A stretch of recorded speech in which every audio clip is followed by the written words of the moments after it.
What is good, guys? This is Steven with All Talk On, and I finally got my camera. It's a little bit on the crappy side, but I wasn't really looking to spend a lot of money on it because honestly don't know how much I'm going to use it. But if it is something I like to do a lot, then of course I am going to buy one of higher quality. But for now, this is what I have.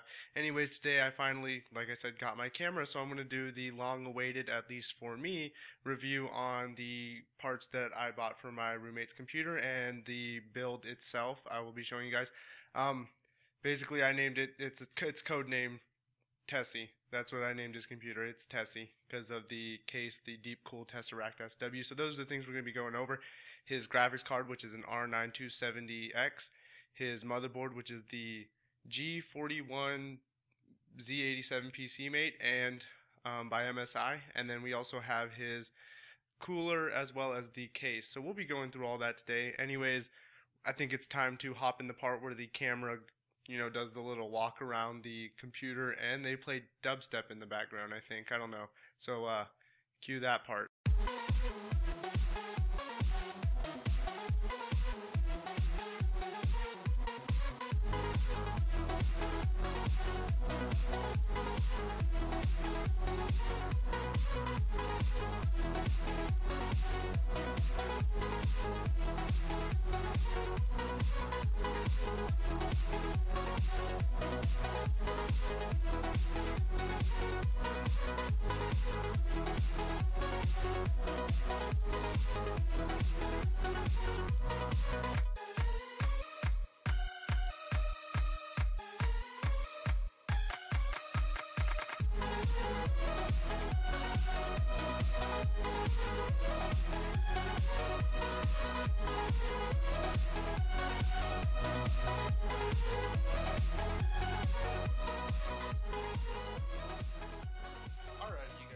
Back with this build that I did for my roommate, and I have my microphone on the back, so hopefully you guys can hear it. I don't really want to hold the microphone. Well, anyways, as you guys can see, it glows blue. It's really shiny, really nice, honestly. So we're going to pop the front cover off and or the side cover off, and we're going to go through basically what's inside of this thing. As you can see, the holes right here for the fans.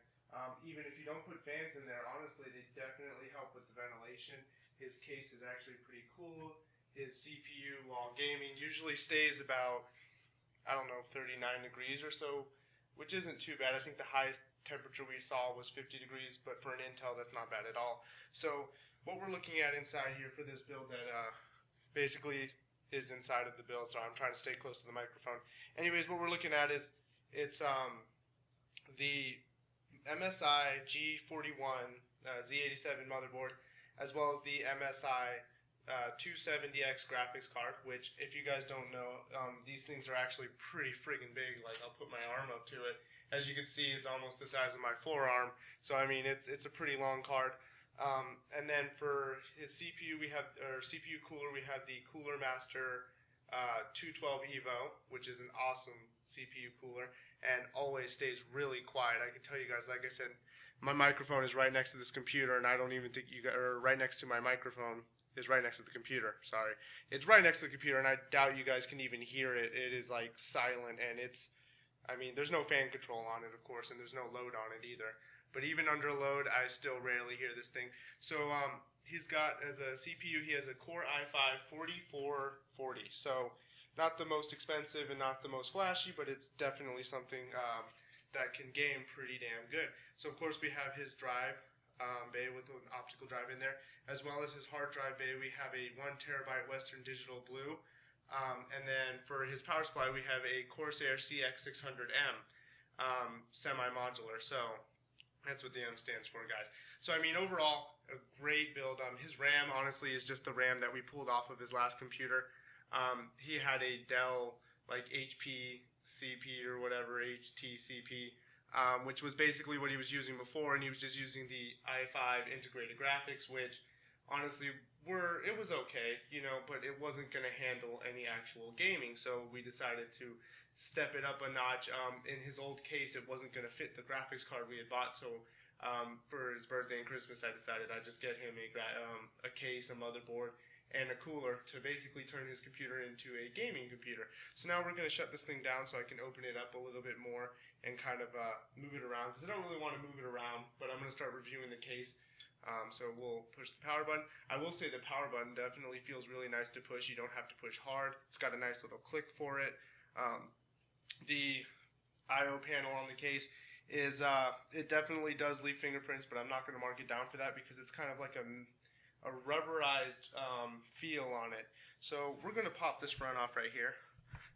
If I can pop the front off without breaking anything, hopefully. There we go. So underneath it, it's got like a little cutout where you can stick your fingers to pop the front panel off. So when you pop the front panel off, I'm not sure if you guys can see this very well, but right here we have some wires coming down from the panel. But as well as you have these clips up top for an optical drive. So we originally put the drive there, even though the shielding on the front here doesn't come off. So you can't even put a drive there if you wanted to. And on top of it, there's wires right here for the I/O panel at the top. So honestly, they didn't say this was a usable drive bay, but it was kind of weird that they made it a usable drive bay, kind of usable. But that's for the LED fan. Now, one thing I did like about this case, let me turn it around for you guys, was basically right here for the fan, we have ridiculous amounts of holes. And basically that means you can move this fan left, right, up, and down, all sorts of places. You can fit 2 fans in here. I think you can fit 240 millimeter fans in here in the front if you wanted to. It's a great feature. I love the accent around this with the blue. I think it looks awesome, honestly. And like any of these are really annoying to get back in place with the drive in there. Alright, so basically it's just a pop back in, so we'll pop this back in. But that was one of my concerns with it, was that was a little weird, I thought, you know. But overall, really clean front, really nice. Like I said, the fan glows right here. It looks really cool. There are cutouts up top for 100. I'm not sure if that's 120 or 140. I think this is only a 120 millimeter fan at the top. In fact, here's a 120 millimeter Coolermaster. Yep, that's 120 millimeters. That's what I expected, but I just wanted to make sure so I wasn't giving you guys the wrong information. So the fans, obviously, they are low quality. I mean, they're not the highest quality fans, but they do their job just fine. They blow in, blow out. They do exactly what you want them to do. Now, this graphics card I thought was really awesome. I don't feel like pulling it out, but I mean, it was an awesome graphics card for the 270X. He has no issues with playing any of the games he wants, maxed out. Of course, he is not a Battlefield kind of guy or anything like that, but he does have a Core i5, which is definitely a great computer to have, or CPU to have. Now, one thing I also noticed was with the USB 3.0 has a little connector for the USB regular on the motherboard. So if you didn't have USB 3.0 header on your motherboard, you could still use the USB port at the front. It just won't be 3.0. It comes with an automatic connector, so that way you could use either or if you had to. It's cool, but then at the same time, if you're not using one of them, you're stuck with the other cord still sitting there, which is kind of crappy, but you know, we can do it. So basically what we're looking at here also, as well as what I was talking about with the case, is it's really hard to tell, but at the top, right up here above the cooler, there should, I like holes. Usually there's holes here. We don't have any holes at the top, which, like I said, I had to end up taking this wire for the 8-pin connector to the motherboard, running it underneath, and then through the hole in the back, and then underneath the motherboard at the top, because it wasn't long enough to reach up here and then reach all the way around, and yeah, that was horrible. So now we're going to basically flip the case around, and oh yeah, you guys, you know, you have your SATA ports and all that stuff right here. You're on, off, everything. You know, it's a great motherboard. It's not going to skimp you on anything. So we're going to flip the case around now, and basically we're going to hop into looking at the back side of it.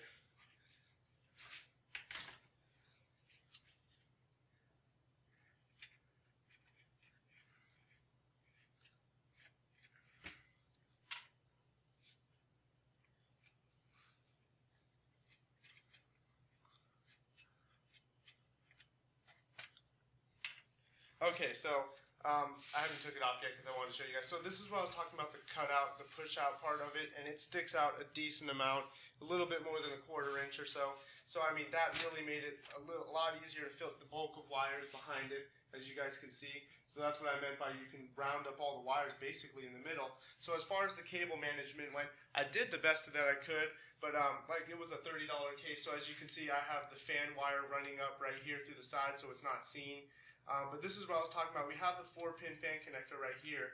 I know you guys can't really see too well, but I'm holding it. And then we have a Molex pin connector connected right to that as well right here too, to the other fan. So if you wanted to plug one of these into your motherboard, you're going to have this dangling 4-pin Molex connector that you could cut off, but I don't really like to snip wires and have free-flowing wires around my motherboard. That's just how I feel. But other than that, everything is compacted in here pretty good. As you can see, I just kind of was running everything everywhere.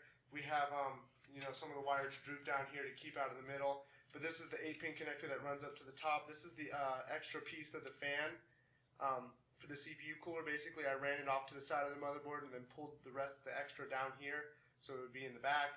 So I mean, I think I did a pretty good job with the cable management. You can't really see any of the wires from the front. We have this bundle of little extra SATA power cords down there just because you don't want them in the way.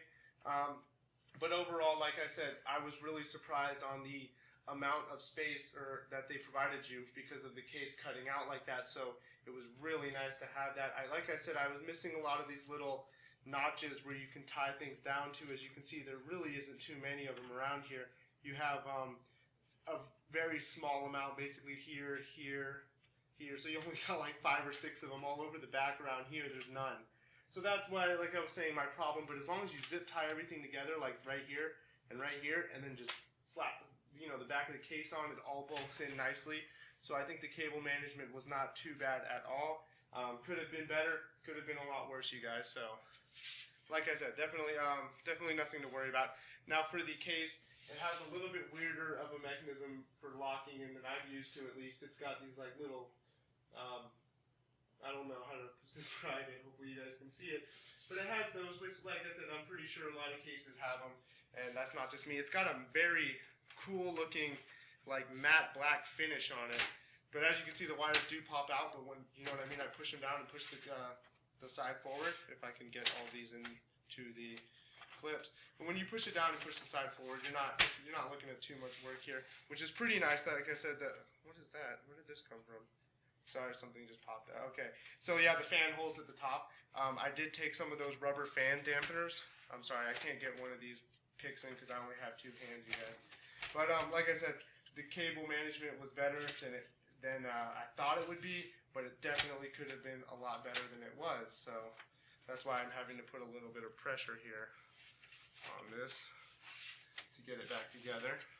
But oh, there we go. No, I wasn't doing it right. Okay, that was my fault for being stupid, you guys. Well, anyways, like I said, it does go on fairly easy. I made it look a lot harder than it actually is. I was just being ridiculous and struggling a lot with that. So now we can look at the front I/O panel. If you guys haven't seen it, we're looking at your LED activity and your power and your standard USB 3.0 microphone jacks, as well as, you know, your power and reset button. So I mean, it's very, very nice, very decent case. Like I said, for $30, I couldn't argue with it. It was just way too good of a deal to pass up. I will stick the power cord back in and power up so you guys can see the fan in the front. If I could do it. So because he puts his case in his room and he puts it on the carpet, I did flip the power supply up, obviously, to be smart, to make sure that it's not sucking in carpet air, because that's something you definitely don't want, is carpet air being sucked into your computer as well as being suffocated. So as you can see, you guys can see the fan lights up. It lights up the whole sides of it. It looks really cool in the dark. The LED lights on the top do cast a giant light. It's like a giant projector at the top of his on his ceiling. But you know, honestly, as long as you're not sitting right next to this thing, the lights don't blind you too bad. You have it a few feet away from you. As you can see, my computer's right next to me, so that's why I don't have any LEDs in it, because they bug me. Sorry about that. But yeah, overall, this computer was a great build. Like I said, he was gaming, no problem. Luckily for us, he already had a CPU, so it was a lot cheaper. He already had his i5 4440. So, and it's a great processor, honestly. It's still about like 170, 180 bucks. So it's a good processor. It's not the best i5, and honestly, my 8320 overclocked to 4.5, I like doubled in almost every single score for pass mark benchmarks compared to his i5. So I mean, you know, it's just, but like I said, for what he uses it for, this thing is just an awesome build. And like he's mostly been playing Final Fantasy 14 right now, and he's had no issues. I even had to go in there and tell him to turn up his settings, because he had his settings at like 720p, and I was like, how are you going to buy a $200 graphics card and only game on 720p? That's just not, don't do that, you guys, come on. If you're going to only game on 720p, don't spend that much money on your computer, because you can build a good 720p gaming computer for a lot cheaper. But like I said, I just spent a total of about $125 for the motherboard, the Coolermaster, and as well as the case. I did already have an extra power supply, so that was really easy. Like I said, I got it for a lot cheaper because I didn't have to buy the power supply. I didn't have to buy a CPU, drive. He paid for his own graphics card. You know, we're good friends, but not that good. Oh yeah, so I'm going to power this down again because there were some other things about the case that I forgot to tell you guys about, besides the cutouts and the wire management. We're also looking at the back, where in the back here, when I was talking about the PCI slots, as you can see at the top one is like a gridded one. Whoa, I just dropped my microphone while I hit it with my hand, so that was my fault.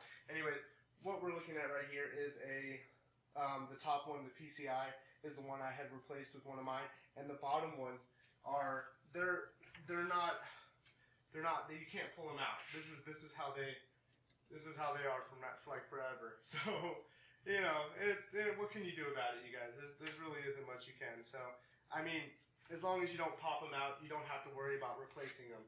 So, and yeah, he keeps the covers on them for some reason, I don't know. He doesn't use these, he uses HDMI, so that's probably why he keeps the covers on. The I/O shield for this motherboard, though, looks very plain. I thought they would have made it look a little better because it is about a $90 motherboard. I did get it on sale, but regularly it's anywhere from $80 to $100, and they don't even have, good-looking I/O plate. But at the same time, if you like the flat-looking metal color, then that's for you. So, but overall, that's not something I would complain about, really. I'm just saying that it's not colorful if you want it.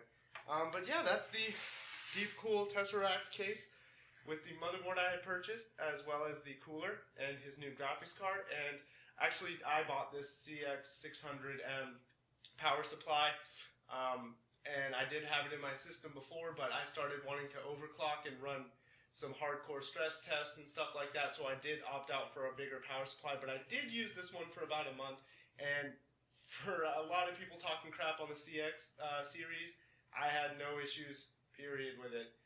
No fluctuating power, no nothing. It was perfectly fine. I didn't burn it out. And I'm running a 280X Toxic, which, if you guys don't know, the 280X Toxic is like the highest overclock 280. It's clocked at 1150 megahertz. It's not it has the Tri-X cooling, but there is a difference between the Tri-X 280X and the Toxic 280X. The Toxic 280X is more of the enthusiast grade, and it comes with a slightly higher clock speed. So I mean, that GPU pulls upwards of 300 plus watts. So that's a very heavy GPU, which is why I did not want to bench test or stress test with the CX600, because my CPU is already pulling about 125 plus all the fans I have in my system and stuff like that. So I didn't want to do that. That really kind of scared me. For the fact that my graphics card could pull more than half this power supply. So, but for his system, it's perfectly fine. The 270 goes perfect with this, no problem, even if you want to stress test it. He's got an i5, which is a lower power consumption compared to AMD's alternatives, and as well as he's only got 3 fans, 1 hard drive. So he doesn't need the most amount of power. So anyways, you guys, that is his case. It's an awesome case. That is his build. It's an awesome build. I enjoy doing it. I will be getting to my little brother's build as soon as possible. But until then, and until my next build I put up for you guys, this is Steven with All Talk On, and I will catch you guys later.